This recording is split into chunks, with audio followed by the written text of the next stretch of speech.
Assalamualaikum warahmatullahi wabarakatuh. Pemirsa, sejumlah informasi penting seputar Kabupaten Kota Waringin Timur akan kami hadirkan pada Jurnal Kotim hari ini. Bersama saya Blita Ria Indri, berikut informasi yang pertama.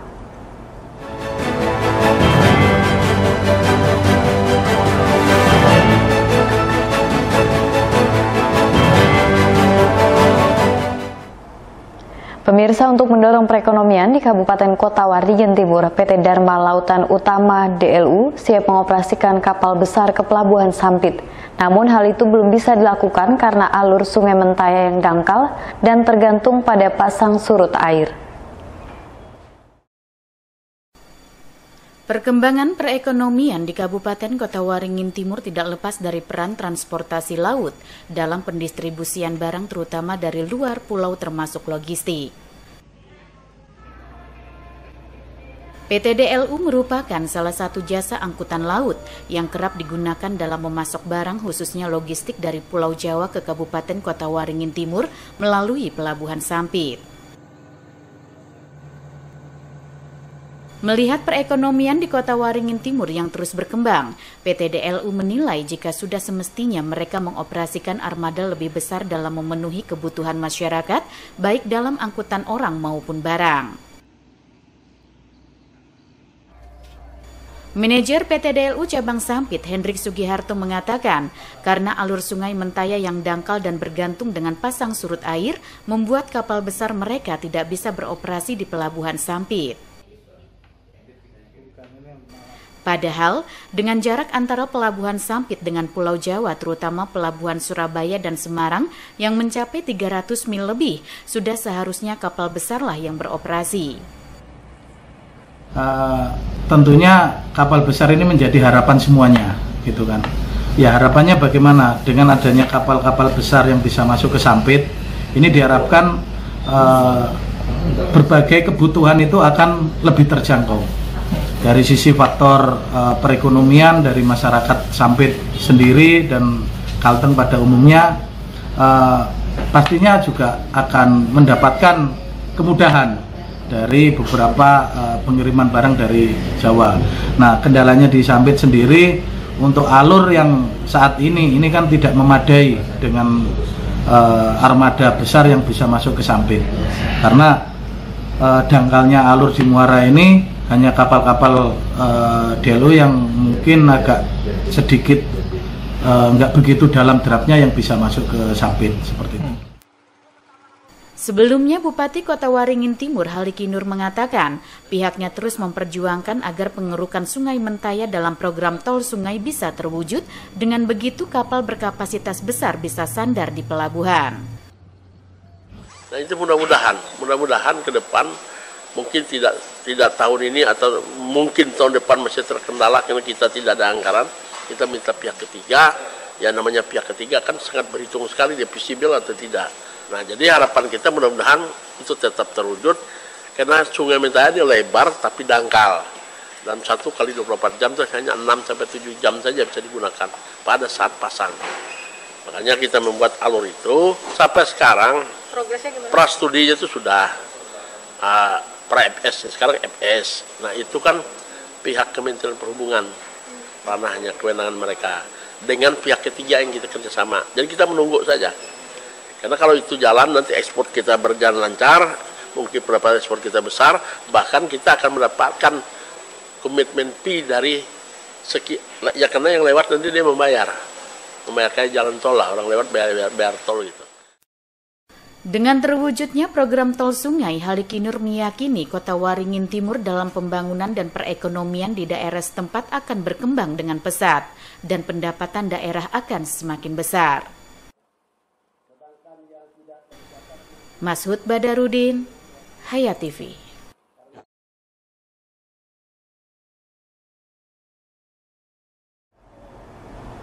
Pemirsa, Dinas Tenaga Kerja dan Transmigrasi Kabupaten Kota Waringin Timur mencatat masih ada sebanyak 10.000 lebih pengangguran di daerah Kota Waringin Timur.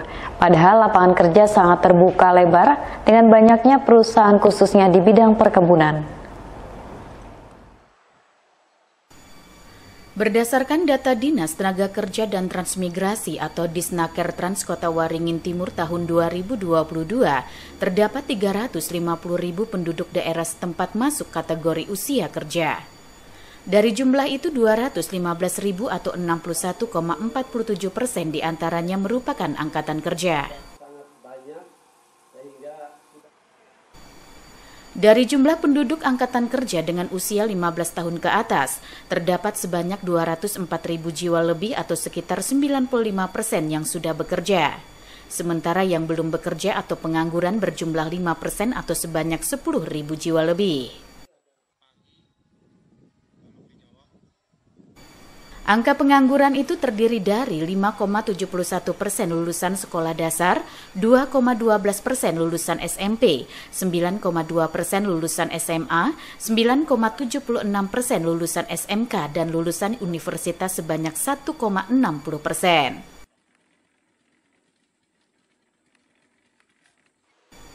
Kepala Disnaker Trans Kota Waringin Timur, Joni Tangkere mengatakan, untuk mengentaskan pengangguran khususnya pada lulusan SD dan SMP, pihaknya rutin melakukan pelatihan kerja dengan memberikan bekal keterampilan. Namun yang cukup disayangkan adalah masih banyaknya pengangguran dengan lulusan SMA sederajat bahkan universitas. Padahal lapangan kerja di daerah setempat sangat terbuka lebar dengan banyaknya perusahaan besar khususnya di bidang perkebunan. Ya, angkatan kerja yang 215.626 orang itu yang menganggur 10.790 orang, 5%. Kalau SD ke bawah itu kemungkinan untuk bekerja itu kan sulit ya. Sulit karena SD ya. Salah satu cara ya kita lewat pelatihan-pelatihan kerja. Kalau yang SMA, SMK, kemudian universitas ini saya rasanya memilih-milih ya kerjaan ya. Kalau sebenarnya Kotim dibilang sampai nganggur itu ya kalau saya rasanya gimana ya, kita kerjaan banyak. Tinggal kita jangan memilih-milih kerjaan. Soalnya itu juga pertanyakan perusahaan di sini banyak. Perusahaan banyak. Kok ada banyak? Iya, kalau dibilang pengangguran tuh mungkin lebih banyak karena lebih banyak itu nggak mau kerja yang susah dulu lah. Joni Tangkere menyebut, angka pengangguran di Kota Waringin Timur terus berkurang setiap tahunnya. Tahun 2020, angka pengangguran di Kota Waringin Timur berjumlah 12.000 jiwa. Angka itu turun menjadi 11.000 jiwa di tahun 2021 dan tahun 2022 menjadi 10.000 jiwa. Disnaker Trans Kota Waringin Timur terus melakukan berbagai upaya agar angka pengangguran di Kota Waringin Timur terus berkurang. Mashud Badarudin, Hayat TV.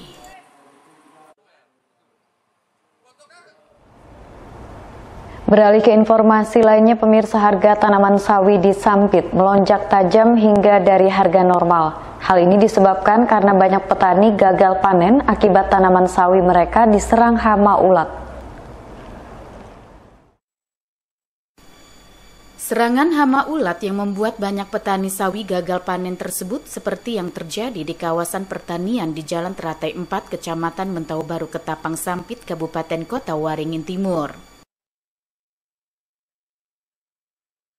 Menurut para petani, serangan hama ulat tersebut terjadi selama 8 bulan terakhir. Hama ulat yang memakan daun sawi membuat kualitasnya tidak maksimal dan tidak layak untuk dijual. Sehingga saat itu tidak banyak petani yang berani untuk menanam sawi. Para petani memilih untuk menanam jenis tanaman lain.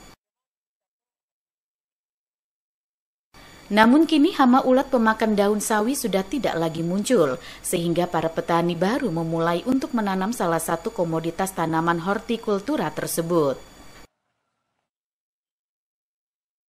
Karena saat ini tanaman sawi masih cukup langka, kondisi ini mengakibatkan harganya melonjak tajam.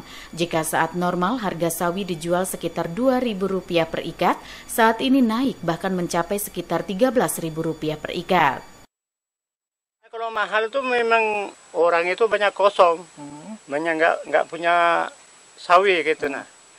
Jadi kalau orang tuh punya sawi semua seluruh itu ya nggak ada harganya. Ini paling lagi sedikit sawi. Iya paling kalau Sedikitnya sedikit kenapa tuh, kayak tahu? Hah? Kenapa bisa sedikit sawi lagi kayak? Iya orang kan banyak itu apa? Banyak rusak itu, dimakan ulat gitu nah. Jadi orang tuh taman lainnya gitu, pada taman sawi gitu nah. Sudah lama kayak yang dimakan ulat itu? Sekitar 8 bulan lah. 8 8 bulan Ji. 8 bulanan itu. Ini baru aja taman sawi itu. Baru aman ulat tuh. Jadi modelnya kupu-kupu kecil-kecil itu kan nempel jadi bertelur.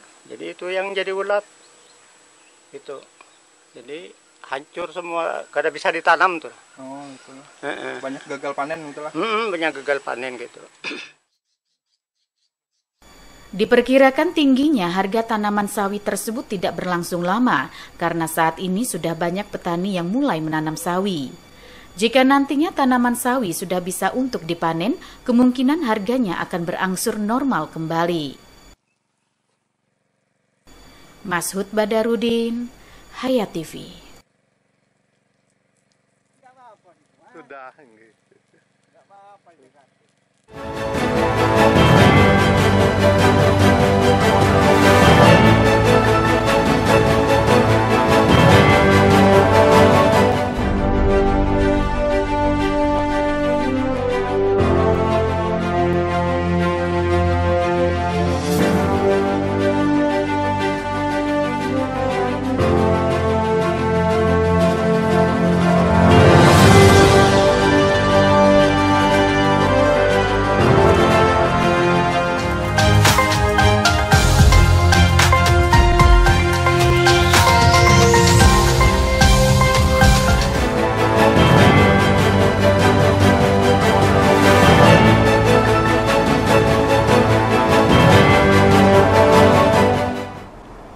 Dinas Ketahanan Pangan Provinsi Kalimantan Tengah mendorong pemanfaatan beras program stabilisasi pasokan dan harga pangan. Hal ini sebagai langkah dalam menyikapi inflasi yang terjadi di Kota Sampit, yang salah satunya dipicu oleh komoditi beras.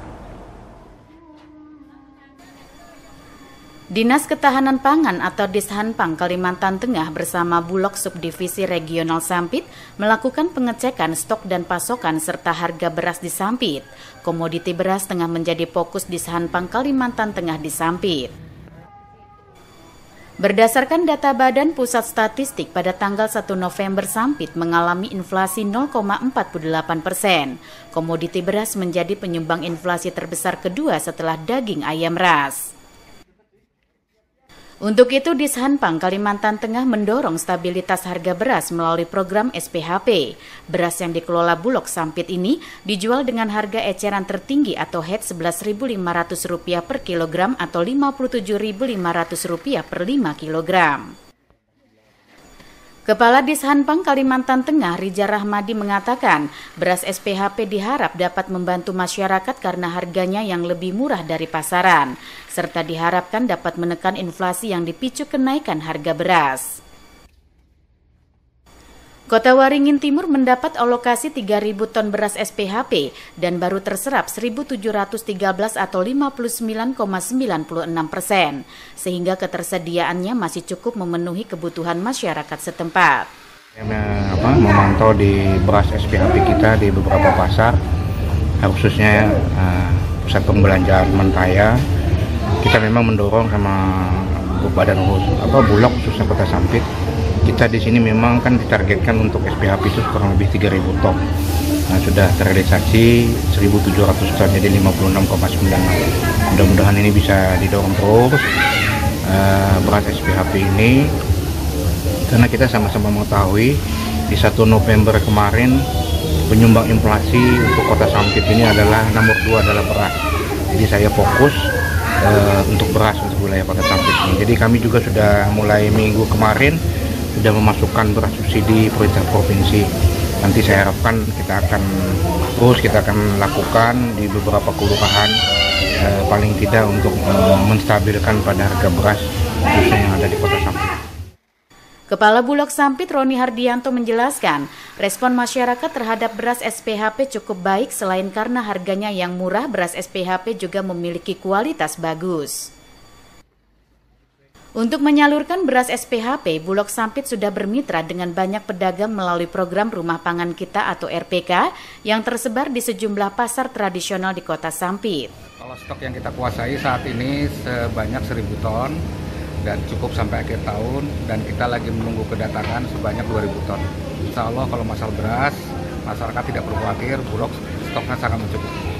Itu sampai 4 bulan ke depan. 4 bulan ke depan? Ya. Berarti melewati musim Nataru gitu? Siap melewati, aman. Sangat diminati sih, karena satu dari segi kualitas baik, dari segi harga juga sangat jauh dari pasar. Dan mudah-mudahan itu bisa salah satu pilihan masyarakat, dan salah satu lagi untuk menurunkan inflasi di daerah. Sosialisasi beras SPHP terus dilakukan oleh Dishanpang Kalimantan Tengah dan Bulog Sampit. Pemerintah daerah juga diminta membantu sosialisasi agar manfaat beras SPHP bisa dirasakan oleh banyak masyarakat. Mashud Badarudin, Hayat TV. Demikian pemirsa, informasi tadi menutup perjumpaan kita kali ini. Mewakili kerabat kerja yang bertugas, saya Blitaria Indri mau undur diri dari hadapan Anda.